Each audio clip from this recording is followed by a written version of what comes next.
5 hitters I like for 2023. You know the drill. Last year, I absolutely nailed my Steven Kwan pick. Just forget about what I said about Josh Donaldson. That one hurt.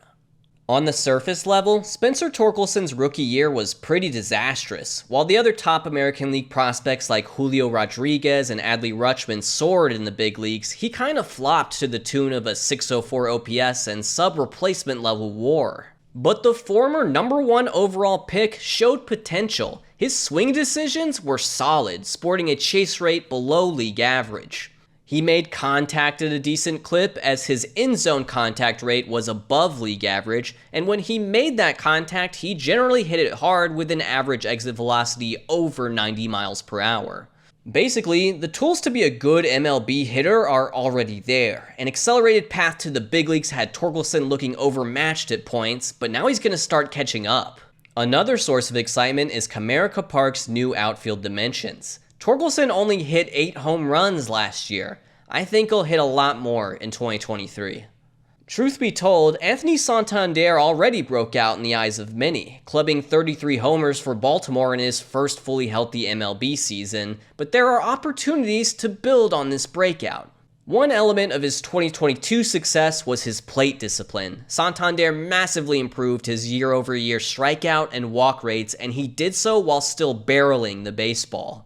Only 6 qualified hitters had an 11% barrel rate or higher and sub 20% strikeout rate last year. Yordan Alvarez, Juan Soto, Pete Alonso, Rafael Devers, Christian Walker, and Anthony Santander. So where's the potential for improvement? Last year, he had a .240 batting average versus a .257 StatCast expected batting average. He strikes out too little and hits the ball too hard to hit below .250.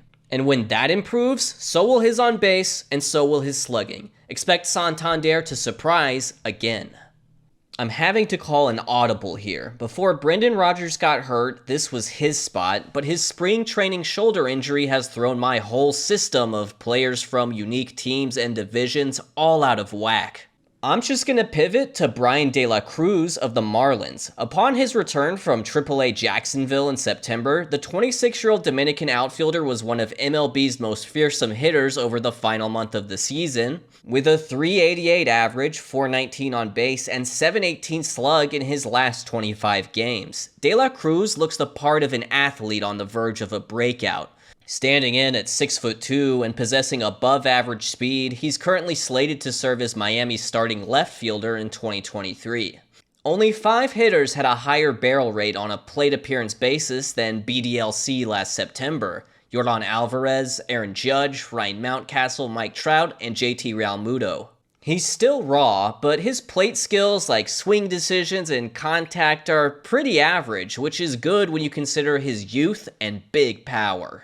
You've probably been asking yourself, where's the shift band guy? You know, the guy who's gonna hit way better because of the new rules relating to the shift. I landed on Brewers first baseman Rowdy Tellez. Last year, he had a .215 batting average on balls in play, and don't get me wrong, as a slow, hefty lefty, he profiles as a guy who should have a low BABIP. But at least his career norm is 40 points higher than that.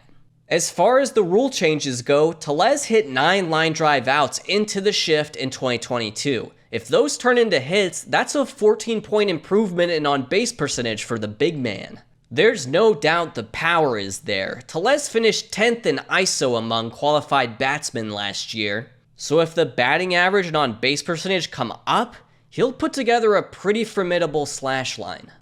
I love the catcher position, so I always have to choose a catcher I like. This year, it's Keibert Ruiz of the Washington Nationals. Throughout his young major league career, Ruiz has shown that he likes to put the ball in play. Alejandro Kirk was the only backstop with a lower strikeout rate last season.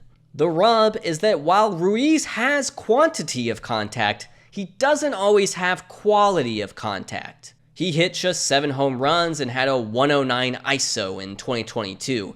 That said, the potential to slug is there. For example, he mashed 23 homers in just 82 career AAA games. The easiest way to go yard is to pull a fly ball hard, which is something he did as often as Bryce Harper and Giancarlo Stanton last year. His catcher defense hasn't graded out as amazing, but it appears to be serviceable. Expect Keibert Ruiz to take a big step forward in 2023. Those are my 5 hitters I like. You now know all my breakout picks, but things are about to get real spicy when I drop the 5 players I dislike for 2023.